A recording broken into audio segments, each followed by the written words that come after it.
Avant leur suppression, un étudiant bénéficiait des bourses départementales d'enseignement supérieur s'il avait moins de 28 ans, s'il avait sa résidence familiale dans le 64 et s'il entrait dans les critères sociaux demandés. Et qui contactait-il pour l'instruction de leur dossier?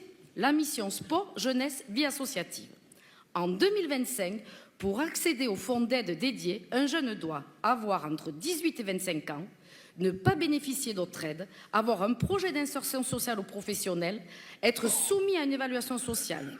Ce sont des aides sous condition de ressources pour un secours temporaire de subsistance ou de transport, la réalisation d'un projet ou pour une prise en charge de frais de formation. Et qui contacter pour en bénéficier? Un service social via la mission locale, les SDSEI, le CECAS, le CRUS.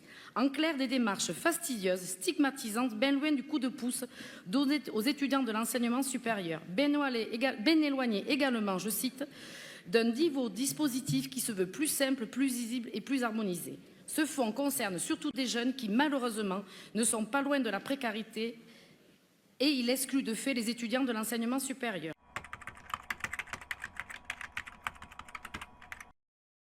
Nous avons souhaité, en tant que groupe de gauche, pas simplement nous référer à des sensations ou des impressions ou des « il semble que » qui étaient dans cette délibération, mais nous leur avons demandé directement aux jeunes. On leur a directement demandé, proposé de témoigner. Et le moins qu'on puisse dire, c'est que le résultat est sans appel sur le nombre de jeunes que l'on a pu interroger. 56% d'entre eux nous disent qu'effectivement, ils ont encore aujourd'hui des problèmes financiers.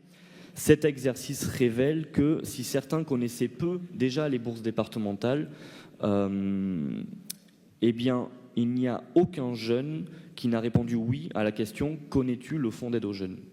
Aucun. Je vous cite, on note une baisse constante du recours au fonds d'aide aux jeunes. Voilà. Alors après, vous l'analysez effectivement comme le fait que les dispositifs de droit commun permettraient de répondre à une partie de ces besoins. Bon, ça c'est votre analyse. Notre analyse, qui est tirée du témoignage concret de nos jeunes, c'est que justement, eh bien, les problèmes subsistent et que ce fonds d'aide aux jeunes est encore méconnu. Non, les bourses départementales n'ont pas été remplacées par un dispositif plus efficient. C'est faux. Elles ont été supprimées au profit d'un dispositif qui s'adresse à un autre type de jeunes, à un autre type de population, on peut le reconnaître, et qui reste extrêmement méconnu.